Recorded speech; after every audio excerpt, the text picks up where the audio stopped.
शाहीन बाग दिल्ली का वो इलाका जहां से हाल फिलहाल में सबसे ज्यादा कंट्रोवर्सीज आई हैं।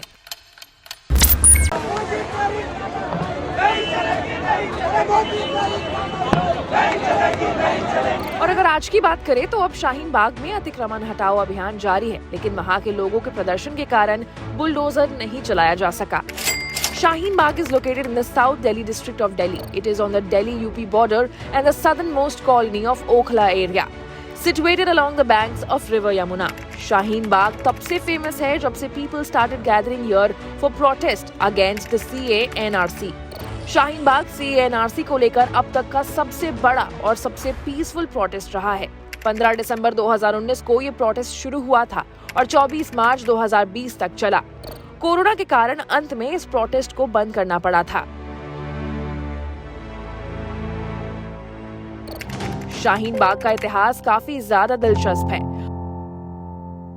Until around 1985, the area consisted of small vegetable farms और इसी समय के आसपास member of the Hindu Gujar community started to divide the land into plots for sale. बताया जाता है कि उस वक्त जामिया में बहुत ज्यादा लोग पहले से ही बसे हुए थे और इस कारण वहाँ की जो जमीन थे उनके दाम बहुत सस्ते थे। और अगर रिपोर्ट्स की माने तो बाबरी विध्वंस के बाद यूपी में 1992 के समय में पॉपुलेशन काफी तेजी से बढ़ने लगी और काफी ज्यादा तादाद में मुस्लिम परिवार भी वहाँ शिफ्ट करने लगे।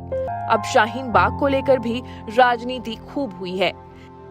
CA-NRC protest के दौरान वेस्ट दिल्ली बीजेपी MP प्रवेश Verma sparked a controversy after he said, if the anti-CA-NRC protest at Shaheen Bagh continued, Delhi will face a Kashmir-like situation.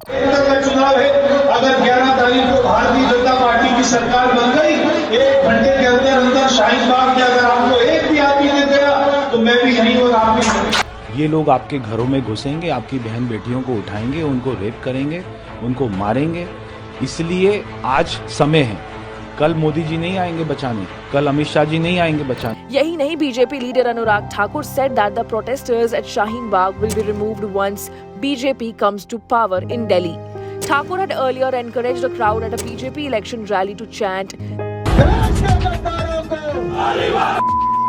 Radical Islamic organization PFI यानी पॉपुलर फ्रंट ऑफ इंडिया, इसका भी headquarter Shaheen Bagh में ही है, जो कि पिछले काफी समय से चर्चे में बना हुआ है। शाहीन बाग में सबसे ज्यादा आबादी लेबर क्लास की है, जैसे construction workers, plumbers, welders, carpenters and grill makers. और शाहीन बाग के कुछ हिस्सों में जामिया के प्रोफेसर्स भी रहते हैं। अब आगे अतिक्रमण हटाओ अभियान को लेकर क्या कुछ होता है वो कोर्ट के फैसले के आने के बाद ही पता चलेगा। लेकिन ऐसे ही तमाम बड़े खबरों से अपडेटेड रहने के लिए आपको अनकट को लाइक, सब्सक्राइब और शेयर करना होगा।